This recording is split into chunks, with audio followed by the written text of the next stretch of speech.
Bonjour tout le monde, j'espère que vous allez bien. Je suis ravi de vous retrouver pour la suite de la vidéo qui est sortie un peu plus tôt ce matin. Comme je l'avais annoncé, cette deuxième partie de vidéo sera consacrée à la procédure Campus France pour le géomaticien. Nous allons prendre chacune des 8 étapes pour voir comment le géomaticien doit s'y prendre pour qu'il puisse réussir cette procédure-là comme il le faut. Sans plus tarder, allons-y. La première étape, c'est la construction du projet de formation. C'est une étape très capitale. Pourquoi elle l'est? Parce que cette étape permet déjà à l'étudiant d'avoir une vision claire de ses objectifs et de ce pourquoi il vient en France. Cette partie est également importante parce qu'elle aide à la préparation de l'entretien. Nous le verrons un peu plus tard. Alors, un géomaticien, qu'est-ce qu'il doit faire à cette première étape? La première chose qu'il doit faire, c'est de regarder la vidéo précédente sur la géomatique et de savoir ce que c'est. La deuxième, c'est d'aller sur Internet et de voir toute la palette de formations qu'il y a pour les géomaticiens en France. Je rappelle que pour faire de la géomatique en France, vous pouvez venir soit pour le master ou vous pouvez faire également des licences professionnelles. Mais les licences professionnelles ne sont pas trop conseillées. Alors, pour quelqu'un qui veut venir faire de la géomatique en France, une fois qu'il est allé sur Internet, il verra la liste de toutes les universités ou de toutes les formations qui sont ouvertes et qui sont consacrées à la géomatique. Lorsque moi je l'avais fait, j'ai trouvé une dizaine d'universités qui proposaient des masters en géomatique. Alors j'ai ouvert un fichier Excel où j'ai mis d'un côté toutes les universités, de l'autre l'intitulé de la formation. Après, j'ai également mis les différentes matières et les contacts de chaque université. C'est important d'avoir les contacts de chaque université parce que cela vous permet d'écrire directement aux responsables de formation pour voir dans quelle mesure les universités, acceptent les dossiers ou comment se passe la sélection. Vous ne perdez rien en le faisant. Du coup, à la fin de cette première étape, le géomaticien doit avoir une vision claire de ce que c'est que la géomatique. Il doit savoir les différents masters qu'il existe en géomatique, comment les intégrer et il doit avoir une liste exhaustive également des principales matières qu'il aura à faire. Voilà. La deuxième étape, c'est de créer son compte Campus France. Créer le compte Campus France, comme vous le verrez dans la première vidéo, c'est quelque chose de très facile. Cela ne change pas que vous soyez en géomatique ou en économie. L'important, c'est de respecter les règles de Campus France concernant la pièce d'identité et l'adresse email valide. Une fois que c'est fait, vous aurez votre compte ouvert et activé. La troisième étape, la saisie du dossier et les différentes pièces à fournir. C'est une étape très importante parce que en tant que géomaticien, vous devez mettre dans la plateforme Campus France tout ce qui peut aider dans votre dossier. Que ce soit les stages, que ce soit les différentes rencontres ou les MOOC auxquels vous avez participé. À peu près tout ce que vous avez fait et qui a un certain rapport avec la géomatique, y compris les conférences et tout ce qui est sur Internet par exemple. Une autre partie concerne le CV. Comment faire un CV pour un géomaticien? Beaucoup de personnes font l'erreur qui est la suivante. Faire un CV, que ce soit pour un emploi ou pour candidater à des formations. Non, un CV se doit d'être unique et préparé pour l'occasion. Pour le géomaticien, je lui propose de faire un CV en une page sur laquelle on peut retrouver l'essentiel des informations concernant son parcours et ses expériences. Dans le CV, je dirais la première partie peut concerner le parcours académique, ce que vous avez fait comme études en partant du bac. Après ça, je vous recommande de mettre une petite section dans laquelle vous allez mettre les principales unités de formation que vous avez eues. Par exemple, vous pouvez faire un onglet cartographie et vous dites tout ce que vous avez eu comme cours de cartographie. Même si ce n'est pas exhaustif, essayez de choisir les matières principales. Ce sont ces matières-là qui peuvent également se retrouver sur les prérequis demandés par l'université. Après, vous pouvez aussi insérer une section expérience professionnelle ou expérience tout court, où vous allez mettre tout ce que vous avez eu à faire comme stage ou comme emploi au cours de votre cursus et qui a un certain rapport avec la géomatique.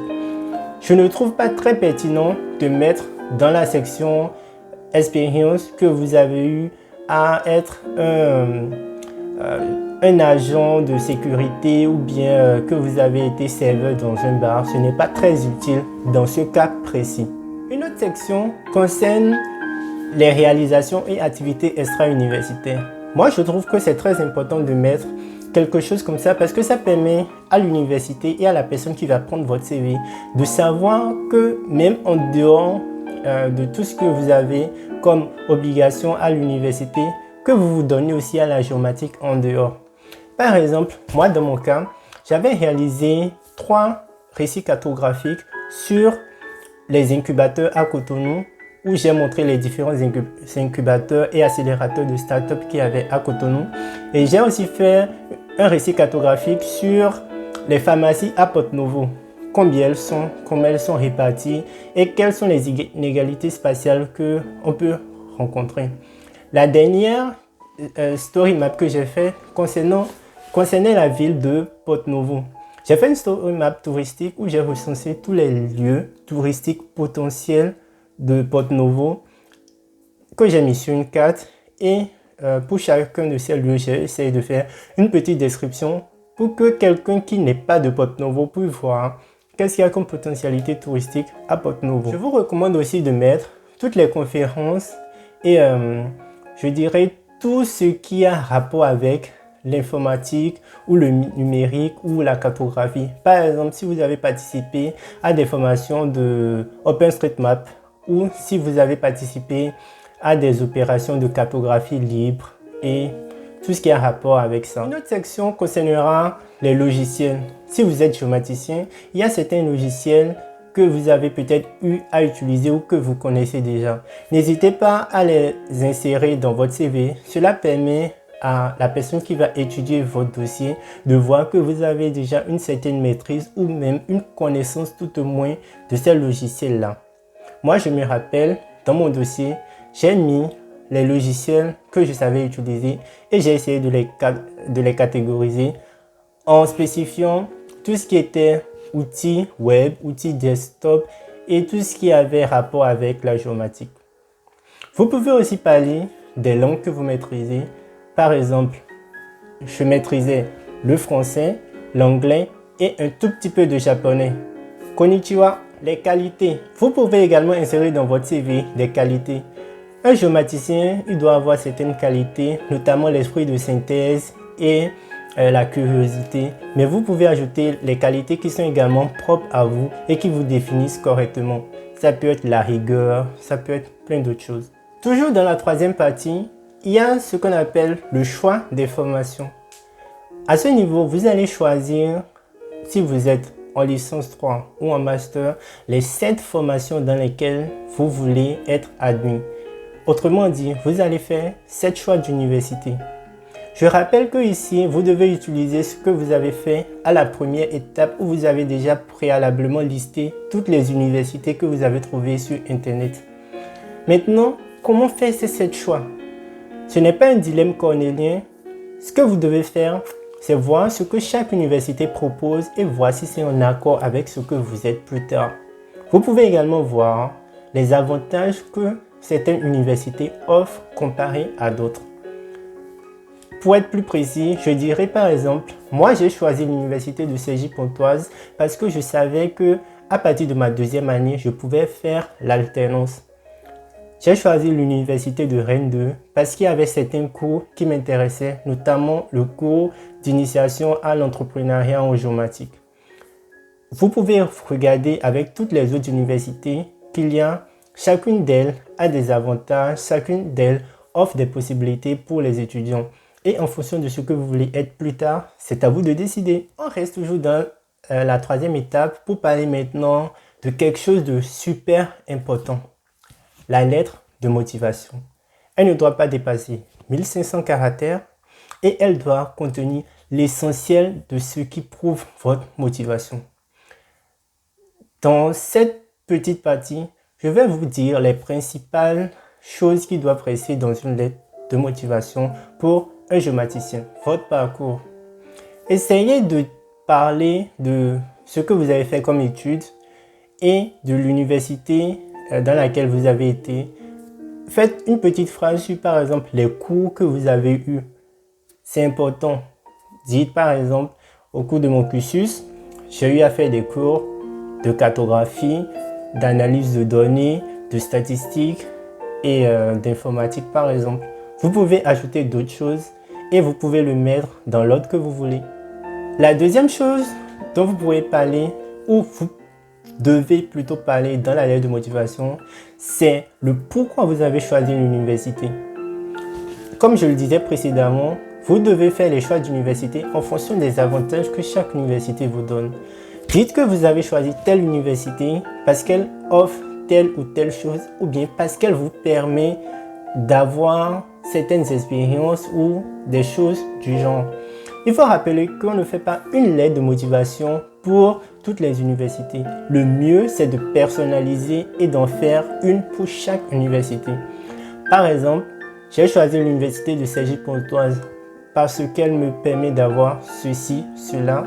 Dans la deuxième lettre où vous ferez sur, par exemple, l'université de Saint-Étienne ou de Nantes, vous direz que les cours ou les unités d'enseignement de ceci et de cela qui concernent la géomatique m'intéressent particulièrement.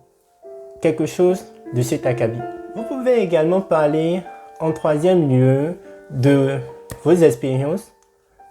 Essayez de faire une ou deux phrases sur vos expériences et sur ce que ça vous apporte et en quoi ça vous a motivé pour pouvoir décider de poursuivre vos études en géomatique en France. Les deux derniers points concernent le projet d'études et le projet professionnel. C'est deux choses qui se complètent. Le projet d'études, pour faire court, c'est ce que vous voulez faire comme études en France. Si vous êtes en troisième année de licence par exemple, vous dites je souhaite faire une troisième année de licence dans tel domaine, dans telle université. Ensuite, je vais intégrer un master de géomatique pour ceci ou pour cela. Le projet professionnel, quant à lui, c'est ce que vous voulez devenir plus tard. En d'autres termes, quel métier vous voulez faire. En vous reportant à la première vidéo que j'ai postée ce matin, vous verrez les différents métiers de la géomatique. Ce n'est pas une liste exhaustive, mais vous en avez 5. Vous pouvez aller sur internet, je mettrai des liens dans la description où vous pouvez voir les différents métiers qu'il y a pour la géomatique. Moi par exemple, dans ma lettre de motivation, j'avais dit que je voulais devenir un analyste de données géographiques. Si après avoir obtenu votre master et après avoir parlé du métier que vous visez plus tard, vous pensez faire autre chose, par exemple un plan de carrière, vous pouvez dire que après avoir obtenu votre master et après avoir intégré peut-être une entreprise en tant qu'analyste SIG ou le métier que vous voulez, vous désirez par exemple créer une start-up, créer une entreprise ou intégrer une direction de votre pays ou quelque chose du genre en géomatique et vous voulez faire ça pour permettre ou bien pour mettre à la disposition de votre état les outils de géomatique ou votre expérience tout court. Et évidemment, la formule de fin. Ça fait toujours du bien de savoir que la personne qui écrit considère celui ou celle qui va lire cette lettre. Je vous prie d'agréer, vous connaissez. La quatrième partie concerne le règlement des frais Campus France. Une fois que vous avez fini les 3 premières parties, tout ce que vous avez à faire, c'est de suivre les indications de Campus France, aller à la banque qu'il faut pour payer les frais de la procédure. La cinquième étape, c'est la prise de rendez-vous et le dépôt de dossier papier.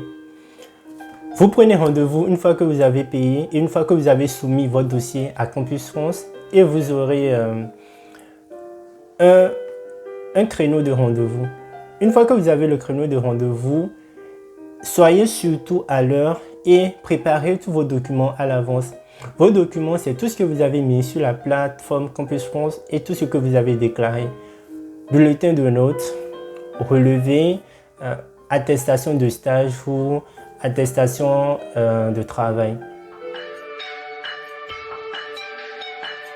La sixième étape, qui est une étape très importante, je dirais même une étape capitale. Ce n'est pas un examen, mais c'est l'entretien. L'entretien est très important parce que l'entretien détermine en fait si vous avez la motivation nécessaire pour venir faire vos études en France. Si vous avez réussi correctement les étapes précédentes, surtout la première, alors je peux vous assurer que vous êtes déjà aguerri pour passer l'entretien comme il faut. L'entretien, une fois que vous avez été programmé, il y a certaines règles de forme et de fond que vous devez respecter. Les règles de forme, il faut venir à l'heure. Il faut venir soigner. Il faut venir avec la conviction, avec le sourire aux lèvres. Vous venez pour passer un entretien, vous venez pour prouver que vous avez la motivation nécessaire pour venir poursuivre vos études en France. Alors, essayez d'être au taquet avant de venir à l'entretien. Pour ce qui est du fond, il y a certaines questions qui reviennent le plus souvent. Nous allons voir ici 5 questions qui peuvent être posées à un géomaticien. Et si possible, quelles sont les réponses qu'il peut donner. Je rappelle que pour chacun, les réponses doivent varier. Il ne s'agit pas de voir quelque chose qui est écrit sur Internet, de le bûcher et de venir recopier. Vous devez être vrai, vous devez être authentique dans chacune des réponses que vous fournissez à l'agent Campus France qui est là pour vous écouter. La première question qui revient souvent, c'est la présentation. Présentez-vous. Vous dites votre nom, votre prénom, ce que vous faites actuellement et voilà. C'est aussi simple que ça. Si vous voulez, vous pouvez ajouter une phrase de plus qui, qui prouve un peu votre motivation et voilà. Une autre question qui revient couramment, c'est quel est votre projet d'études? C'est une question très importante parce qu'elle permet de savoir si l'étudiant a vraiment fait les recherches sur la procédure Campus France et sur les universités qui l'intéressent. Pour être exact, lorsque l'agent Campus France vous posera la question de savoir votre projet d'études, ne dites pas juste que mon projet d'études, c'est de faire une licence 3 et ensuite de faire un master, point. Non, les réponses toc-toc de ce genre, ce n'est pas très bien. Il faut un peu argumenter ce que vous dites. Mon ambition, c'est de faire une 3e année de licence, puis d'intégrer un master en géomatique où je pourrais avoir telle ou telle compétence. Voilà, il faut donner des exemples et il faut illustrer. Ne vous contentez pas de donner des réponses toc-toc. Une 3e question, votre projet professionnel. Souvent, cette question vient juste après la question sur le projet d'études. Votre projet professionnel, comme je le disais précédemment, c'est le métier que vous voulez faire plus tard. Dans quoi vous voulez vous retrouver ou ce que vous voulez faire lorsque vous aurez votre diplôme de master ou de licence. Une 4e question concerne le projet professionnel toujours, mais la motivation et la raison pour laquelle vous avez choisi ce projet professionnel.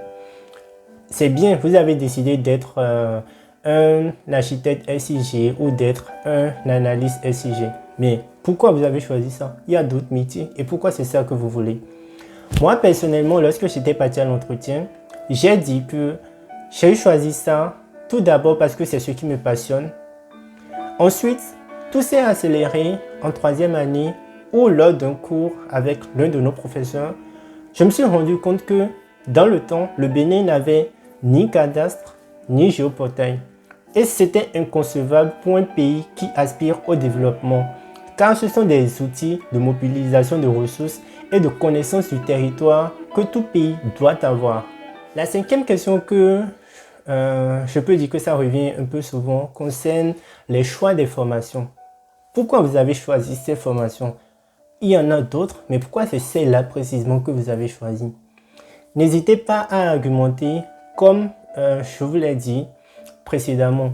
Il faut dire, j'ai choisi telle formation, telle formation, telle formation, parce qu'elle m'offre telle ou telle possibilité.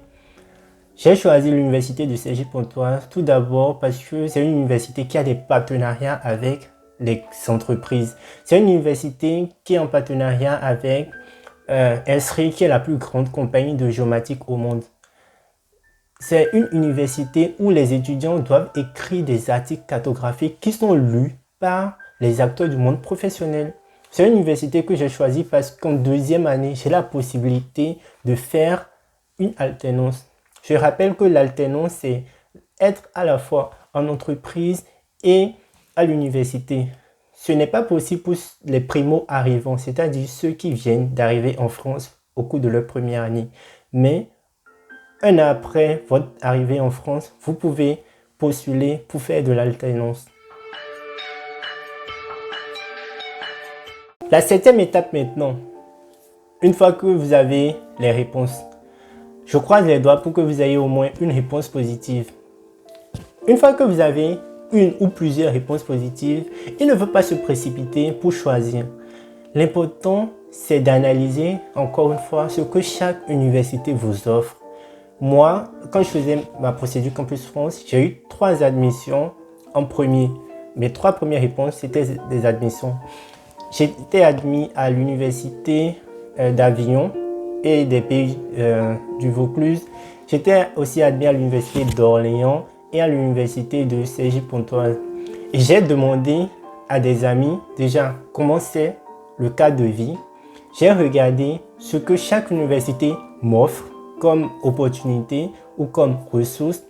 Et j'ai décidé finalement d'opter pour l'université de Cergy-Pontoise parce que je pouvais écrire des articles cartographiques.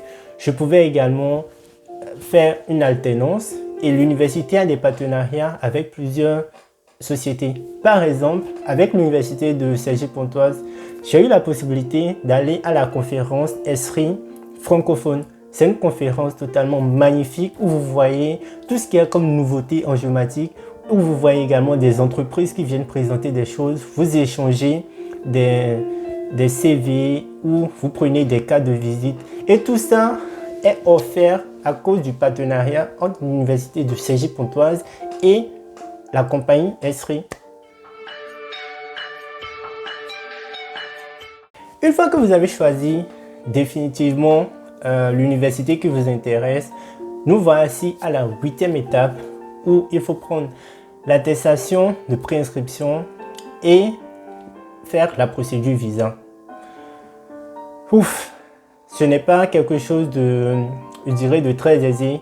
Une fois qu'on a l'acceptation, notre cœur bat à la chamade parce qu'on se dit bientôt je serai en France, bientôt je serai en France.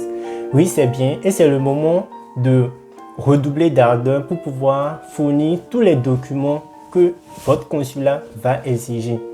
Pas de faux documents, l'important c'est de faire les choses correctement dans les normes et de respecter les délais. Vous irez à Campus France pour retirer votre attestation de préinscription une fois que vous avez déjà validé votre choix final. Et ensuite, vous pouvez enclencher la procédure consulaire pour avoir votre visa. Maintenant, ce que je peux dire, c'est que la procédure Campus France, ce n'est pas une course de vitesse, c'est un marathon. Si vous voyez que cette année, vous n'êtes pas prêt pour faire ces 8 étapes ou vous n'avez pas le temps qu'il faut, calmez-vous et faites-le l'année prochaine. Ce n'est pas un souci. L'important, c'est de se préparer correctement pour pouvoir réussir chacune des 8 étapes de la procédure Campus France, surtout l'entretien. Je tiens à vous rappeler aussi que la procédure Campus France, ce n'est pas une procédure où il faut rester dans son coin et penser que tout va aller bien. Il faut discuter avec des gens, il faut rentrer dans des groupes WhatsApp, il faut connaître aussi l'expérience de ceux qui vous ont précédé. N'hésitez pas à créer un profil LinkedIn et à ajouter des professionnels de la géomatique en France ou bien même des professeurs qui sont dans les universités que vous souhaitez intégrer. Cela prouve également votre motivation. N'écrivez pas pour harceler ces gens, non. Écrivez pour dire, voilà, j'ai vu votre formation ou j'ai regardé votre profil, j'ai vu que vous faites tel ou tel travail, c'est vraiment très passionnant. Par exemple, auriez-vous des cours en ligne à me recommander ou bien que pourrez-vous me dire en plus concernant cette formation parce qu'elle m'intéresse réellement. N'hésitez pas aussi à contacter les secrétaires pédagogiques. Moi, je l'ai fait et j'ai eu des réponses de certaines secrétaires pédagogiques. J'en ai pas eu de certaines autres, mais ce n'est pas grave. De toute façon, vous ne perdez rien et cela vous aide à mieux connaître les universités où vous voulez être. Je souhaite à tout le monde une bonne chance. Il y aura un troisième épisode qui va concerner les astuces pour réussir l'entretien. J'en ai abordé une bonne partie ici déjà, mais je peux vous fournir des astuces en plus, des outils que vous allez utiliser pour faire des récits cartographiques par exemple, ou certaines choses que vous pouvez apporter en plus à votre dossier ou à votre candidature. On se retrouve la semaine prochaine. Ciao!